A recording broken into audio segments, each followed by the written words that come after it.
sa ulo, yung mata.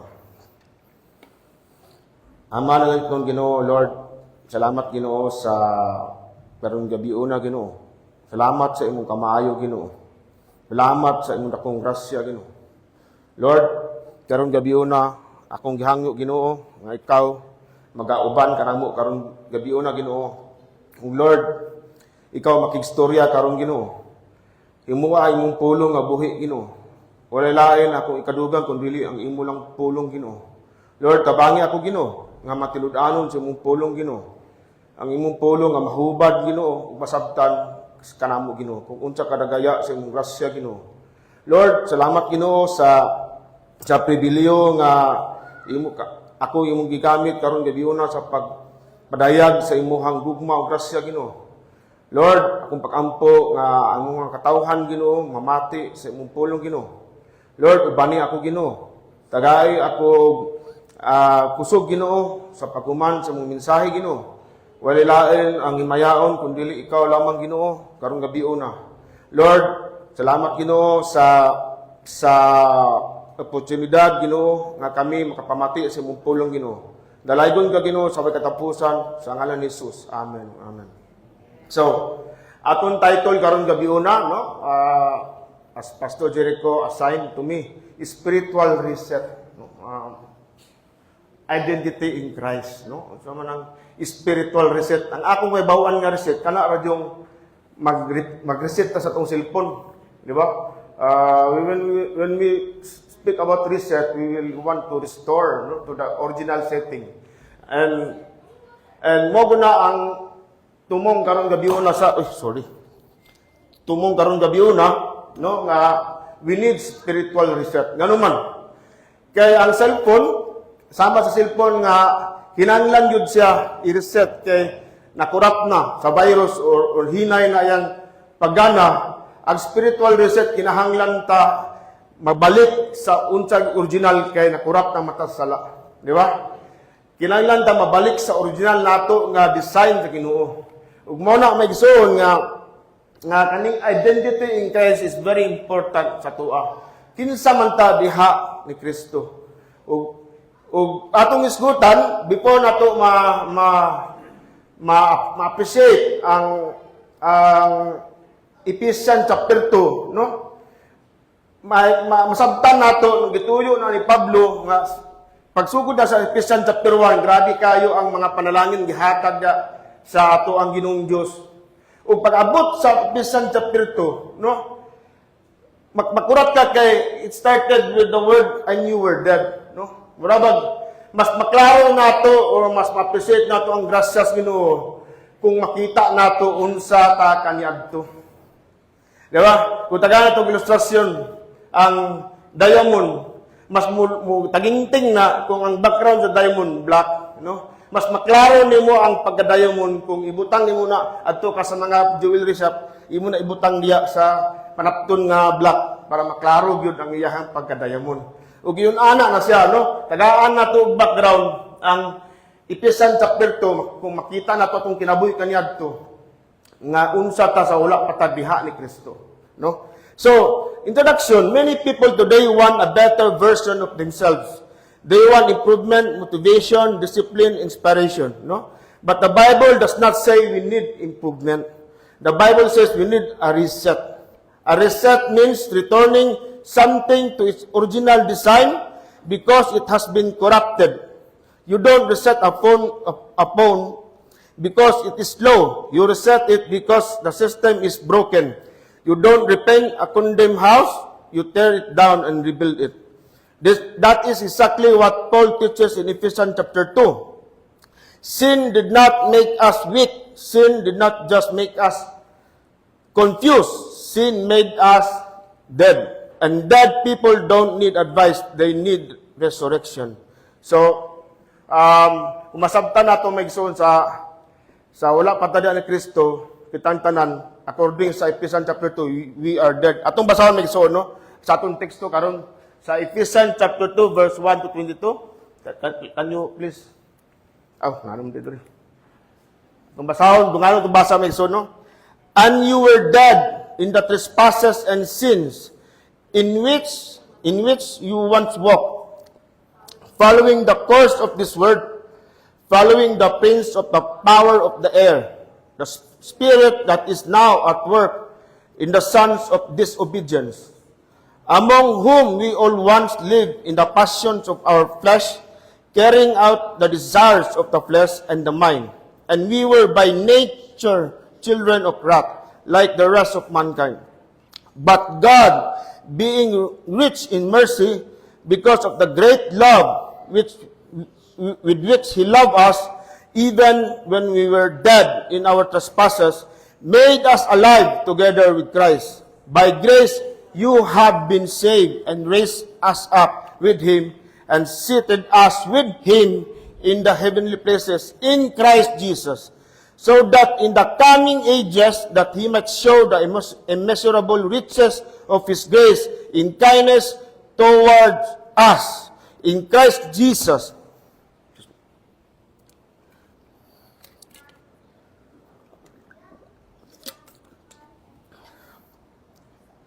For by grace you have been saved through faith, and this is not your own doing.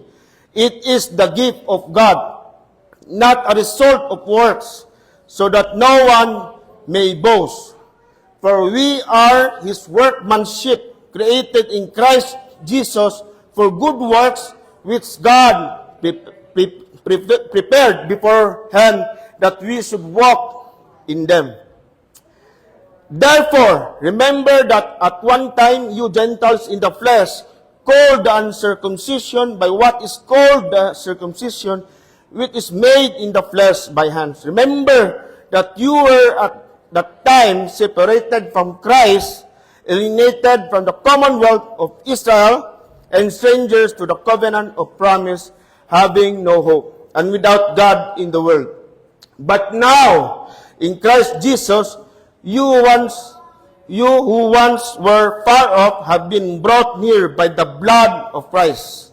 For He Himself is our peace, who has made us both one, and has broken down in His flesh the dividing wall of hostility, by abolishing the law of commandment expressed in ordinances, that He might create in Himself one new man in place of the two, so making peace, and might reconcile us both to God in one body through the cross, thereby killing the hostility. And He came and preached peace to you who were far off, and peace to those who were near. For through Him we both have access in one Spirit to the Father, so then you are no longer strangers and aliens, but you are fellow citizens with the saints and members of the household of God, built on the foundation of the apostles and prophets, Christ Jesus Himself being the cornerstone, in whom the whole structure being joined together grows in a holy temple in the Lord. In Him, you also are being built together into a dwelling place for God by the Spirit. So, taas-taas ko kayo nga, versikulo no, ipanigat ko, paliw ko, trick pandiri. Kaning Ephesians chapter 2 may igsoon, no? Sa Griego nga pagkasulat, kuno sa upat ka sentence, atong bulagon may igsoon.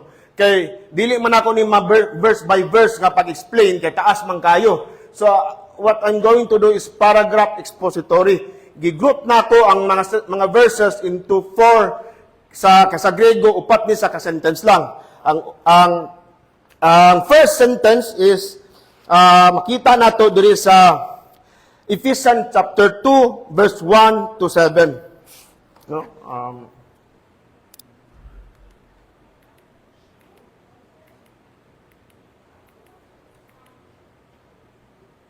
So, Ephesians chapter 2 verse 1 to 7. So, we have four points karon gabi una, no? Ang first, Ephesians chapter 2 verse 1 to 7 is life reset. Ug ang ikaduha nga punto mao ang grace reset. Ephesians chapter 2 verse 8 to 10.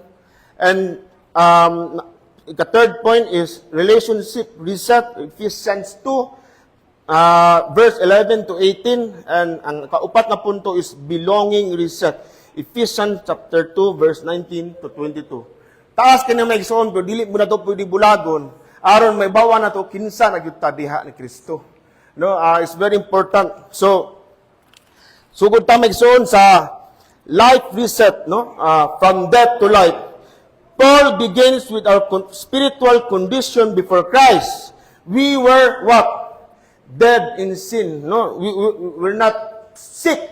Patay ta diha tungod sa sala, di ba? Ingon pa sa Genesis, sa diha nga by kung kauno nimo ni, no? And you surely die, no? It's because of sin mo na hinungdan nga dunay spiritual separation kanang tawag na spiritual death, no? Controlled by the world, the devil and the flesh, inana atong kinabuhi kaniadto, no? Buhi ta physically, but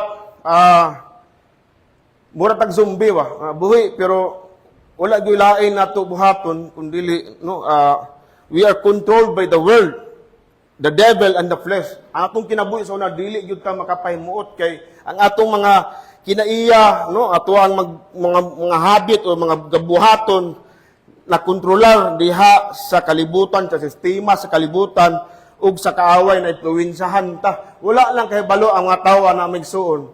No nga mao gyud na ilang tinud kahimtang, no, kay para nila muyon sila buutan sila. Apan bisan pa man yana kay wala pa man sila diha ni Kristo, wala pa sila tinuod nga pagsimba sa Ginoo. Wala pa sila tinuod nga kanang pag-ila diha sa Ginoo. Tingali mo ingon sila mo duol sila diha sa Ginoo. Apan ang ilang pagduol dili gyud sa sincero, no?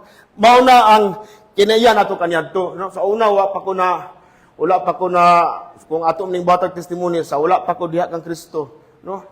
Kay ilang may pun ko Ginoo pero tuutobra pagila pero sa pagbuhat o sa pagsimba wala gyud diha, wala gyud tinut-anay nga relasyon, no? Mao nang death. Death means total inability, no? Condition before Christ, no? Controlled by the word, the devil, and the flesh, children of wrath. Death means total inability. Dead people cannot respond, choose, or improve themselves, no? Duha ra gyud may tabo kung patay, no? Ang patay nga tao, tinuod nga patay literal. Kag imo pa sa paon, di ko na sa mo respond agay dili gyud kay patay man, no? So duha ra ang may tabo sa patay, no? Dili mo respond o manimaho gyud. Mo gyud na siya, wa gyud lain nga mabuhat ang patay, no? Then comes the turning point of the entire chapter. But God, no, kung mabasa na to sa verse 4, no? But God, being rich in mercy because of the great love, no? Before di ana migsoon, no? Di pa ko malimot kaning Ephesians chapter 1 verse chapter 2 verse 1 to 3 nagpakita may gisuon nga ang tao dili gyud kaya niya, no? Doctrine of total depravity, no? Ingon pa sa Roma 3 nga there is no one who sees God, not even one. Wala gyud tao nga nangita sa Ginoo, no? Makita gyud nato nga ang tao, no, kung pasagdan sa Ginoo di gyud niya pilion. Mao na ang pasabot na dead. Wala gyud siya kanang pagpangita or kanang tinud-anay nga pagsimba, no? Pero abot sa verse 4, no? Dili ingon nga but me, no? But education or but sa atong kusog kun dili but God. Ang Ginoo mo'y una nga nagliyok. Kay patay man ta dili mo gyud nato kaya nga mo respond sa Ginoo kay patay man, di ba? Kung patay nga tao, di gyud na sa kaya tubag dili na sa kung imo na sang pangutanon di gyud na sa tubag kay patay man, yun ana ta. Pero mo na nga kinahanglan ang Ginoo mo'y muuna, no? But God, being rich in mercy, because of the great love with which He loved us, even when we were dead in our trespasses, no? Patay na ta, no, sa atong trespasses. Pasabot na namin son kanang ang trespasses kanang intentional yun nimo nga pagkuan ba? Kana bitaw kabalo na ka nga sala, intentional yun nimo ginabuhat. Yun ana atong kinaya sa una, no? dili lang nga kasala ta kun dili gituyo gyud nato og magpakasala. Inana atong kinabuhi sa wala pa ta diha ni Kristo. Pero no, ingon diri, God made us alive together with Christ, no? Ngunit si tawag nga doctrine of regeneration, no? Nga ang Ginoo gibuhi ta, no, gitagaan ta kinabuhi kay patay man ta, di man ta mo stand, dili man ta mo tuon niya. Muna nga God made us alive together with Christ. By grace you have been saved and raised us up with Him. Sa diha nga gibuhi ta sa Ginoo, no? By grace, unsa gibuhat sa Ginoo, raised us up with Him and seated us with Him in the heavenly places in Christ Jesus. Unsa purpose? So that in the coming ages He might show the immeasurable riches of His grace in kindness toward in Christ Jesus. So, okay naman mo diya. Kailangan. Kaya ko, anad ani.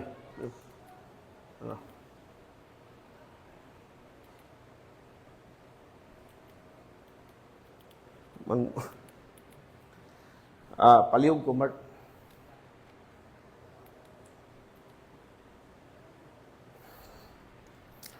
So, life reset mo na sang point number 1 na tumigso, no? Nasabtan ba? Kaduha, Ephesians chapter 2 verse 8 to 10. Grace reset from works to grace, no?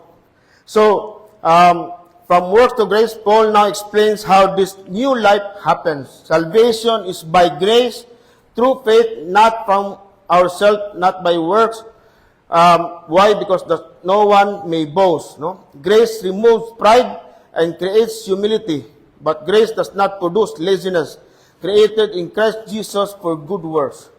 Good works are not the root of salvation, they are the fruit of salvation. So, kung atong tanawon mig no, kung atong tanawon sa Genesis, no, si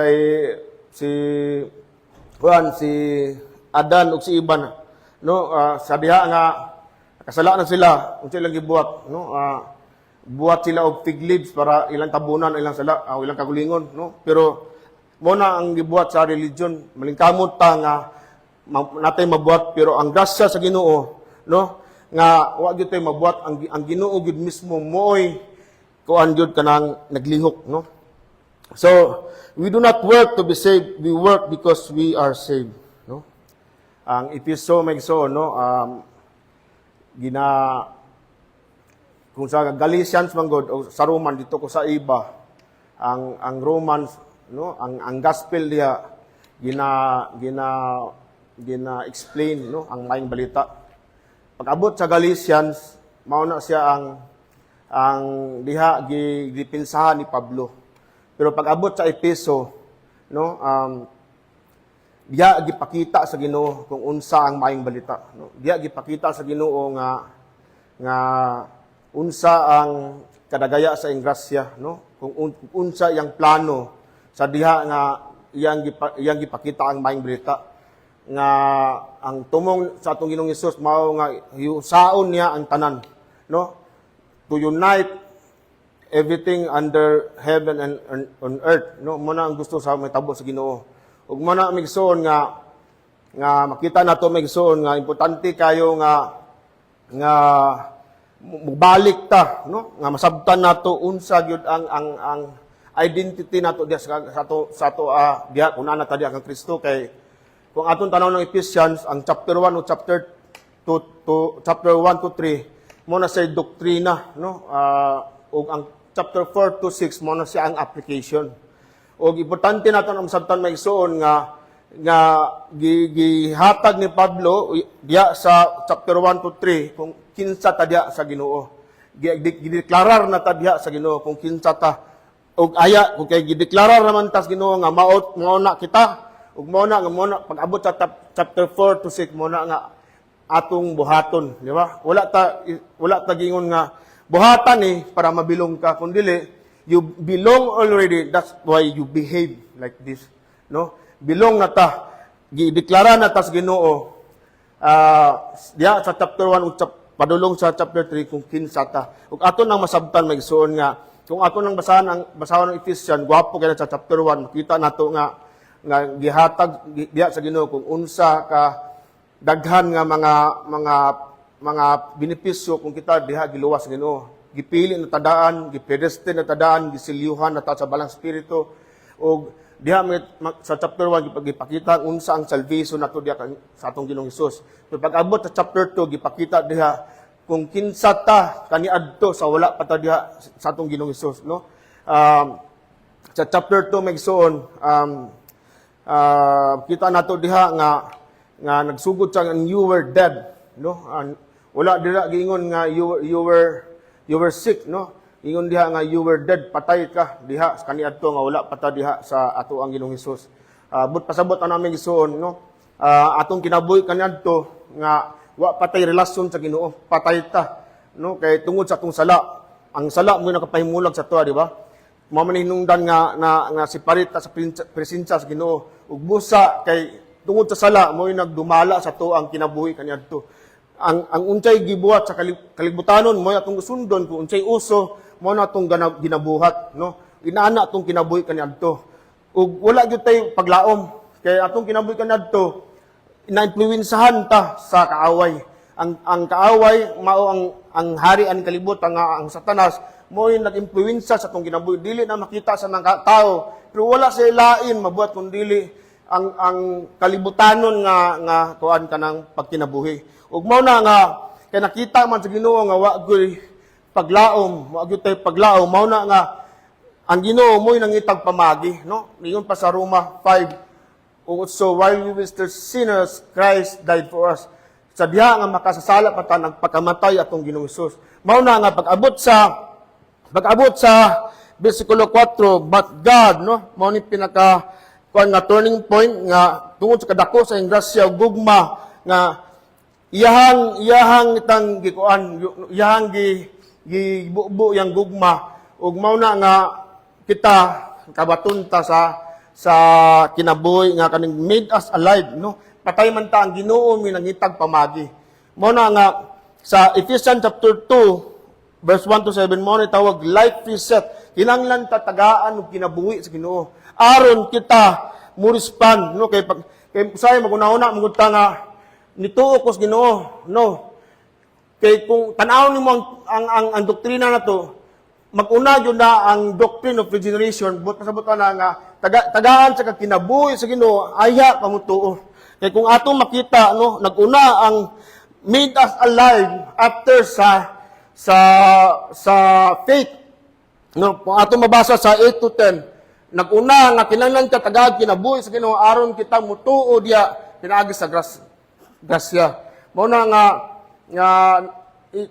ang kaluwasan gitawag nitong monergism, trabaho tungod sa Ginoo tanan. Wala goy ato nga atong ikadugang kundili ang Ginoo mismo mo nangitag pamagi, no? While we were still sinners, Christ died for us. Mao na nga kung ato makita no sa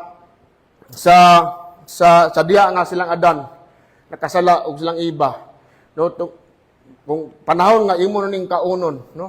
Ang kaning kuan kaning tutak mamatay gud ka. Ug mao na nga ang Ginoo nangitag pamagi gipangit utana sila asa naman ka diha pangita sila tago sila nagbuhat sila og fig leaves. Pero dili na makasulbad na igsuon. Kaya nganuman ang Ginoo siya ang nag-offer sa kaluwasan, no? Mo yun diha nga and raised us up and seated us with him in the heavenly places, so that in the coming ages he might show. So in verse 8, for by grace you have been saved through faith, and this is not your own doing, it's the gift of God. Kaning tanan may igsoon, pati ato ang pagtuo gikan niya punas Ginoo. Dili ta makaingon ni tuo ta tungod kay atoa sa atong baguling kundili nituo ta tungod kay bisan pa man sa atong pagtuo gikan sa Ginoo. Kung atong tanaw ng this diri, no? And this is not your own doing, it's the gift of God, not a result of works, so that no one may boast. So kanya tong kaluwasan may igsoon, kuan gyud siya kaning grasyar guni, no? Dili ni siya pinagi sa atong pagpalingkamot. Mo na nga ang mga garbuso nga tao, mga intellectual or mga philosophers or mga psychologists, di gyud sila mutuo sa gospel is because is offensive kayo sa ilaha kay para nila no labi na sa mga reliyoso no tan-aw nila maayong tao sila no wa may problema sa ako labi ng mga ukir kay kinabuhi or kanang naay mga na-advance kinabuhi no tan-aw nila sa ulin ukir ako pero dili na madawat nga dili ka okay kun grasyar guni nga ikaw maluwas no for good work which is God for good work for good work which God prepared beforehand that we should walk in them. So, muna itong point number 2, reset. Grace reset.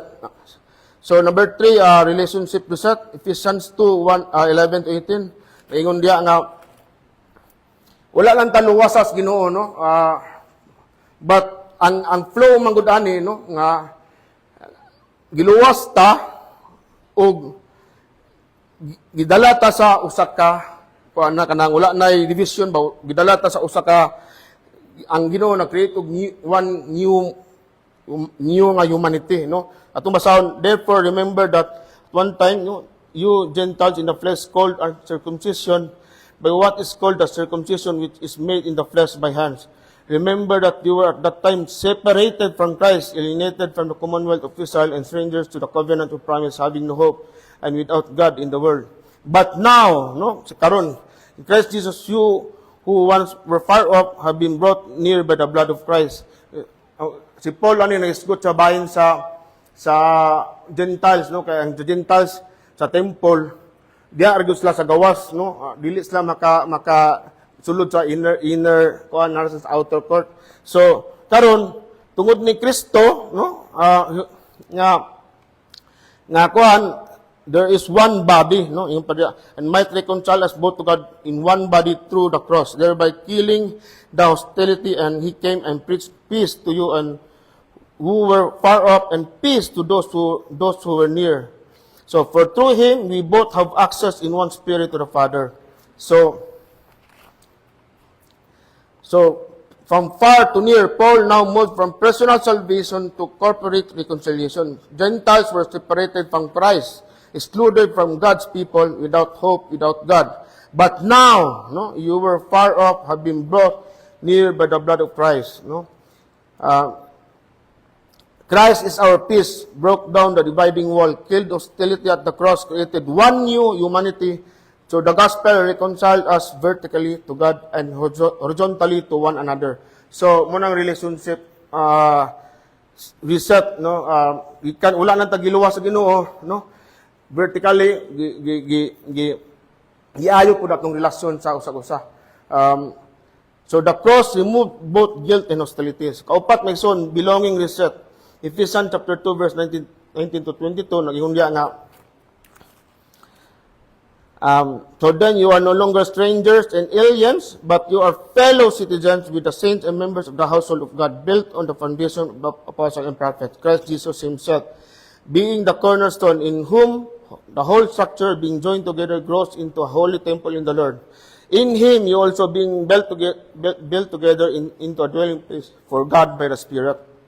So, from strangers to God's dwelling, Paul conclude with identity and belonging. Believers are now fellow citizens, members of God's household. So, grabe kay nga panalangin sa Ginoo. Wala lang tagi, giusab sa Ginoo, no, gikan sa tong kinabuhi kanyanto ug gidala pagyud ta diha sa iyahang kuan kanang we are now God's dwelling, no, kanang kita man ang church ug ang atong head si Jesus Christ. So, ang Kristohanon dili pwede nang maginusara ra. Ang Kristohanon kauban na sa ang iglesia tibuok, no, magtinabanga tamo man kung ato makita sa chapter 4 to 5, walk in the worthy in the manner nga kuan, no, kanang nanadang one anothering, no, kanang ingon dia nga ang panagiusa sa usag-usa, pagikugmay sa usag-usa, mao na siya tumong nga kita usa na ta ka family gibuhat tas ginuwala nay ingon nga black church o white church nga kaning grupo sila diha wala na us between us and them kundi giuusa tas Ginoo, no, gikan sa kinabuhi kanyanto ug karon usa na ta ka family ug mao na ang pinaka kuan ato kanang ato ang identity, no, nga usa na ta diha sa ato ang Ginoong Hesus. Mo na iyang pinaka kung imong basahon ng Ephesians chapter 1 verse 9 to 10, we are all united, no? Mo gyud planos Ginoo nga hiusaon niya kay si Adan ug iba tungod sa ilang pag-away, di ba, nag-blame ta na division. Ug unsay gibuhat sa Ginoo, no? Nga ang unsay nabuhat sa sala, in Adam, all die, but in Christ, all live. No, kung unsay nabuhat ni Adan tungod sa epekto sala, mao na karon nga kaabot ni Kristo, giayo na tanan, no, gipasiguli ang tanan. Wala nay lahi diha kamo diha kundi giusan na ta, usan na ta ka pamilya. So Ephesians chapter 2 shows one complete spiritual reset, life reset. We were dead, now alive. So grace reset, saved by grace, not works. Relationship reset, far, now near. No, so belonging reset, strangers, now God's dwelling. So final gospel declaration, in Christ, God reset our life, secured our salvation, healed our relationships, and gave us place to belong. So, salamat Ginoo. Lisod-lisod yung kanya siya, no? Pero doctrinal yun siya. Pero ako gipalgamutan nga ato ang summary ani nga masabtan nato nga amazing, unsa ka amazing ang Ginoo, no? Kung kaniadto nga kung ginabuhi ma-appreciate nato ba nga sama ra guna nang tangatog ilustrasyon ba nga ang tao nga nasakit matus doktor tambalan moingon ang doktor nga okay ra man ko. Okay ra man ka nga kabalo ko okay ra ko dok buhi ko. Pero mas appreciate nato ang grasya sa Ginoo kung sama sa kadukong pasyente kung gignan sa doktor nga, gitabang ni kanamo, patay di ka. Unya karon buhi na ka. Oh, salamat ka dok. Ana jud inyo yung ibuhat tanan. Dako ato magpasalamat sa Ginoo, no. Mo nam kayon tag amazing grace. Grabe kayo ang gibuhat Ginoo kay kung pasagdan sa Ginoo, kung ako kinabuhi pasagdan jud. Kung wala jud nagyon ang Ginoo, but God, no. Ako kinabuhi wa jud kausaban.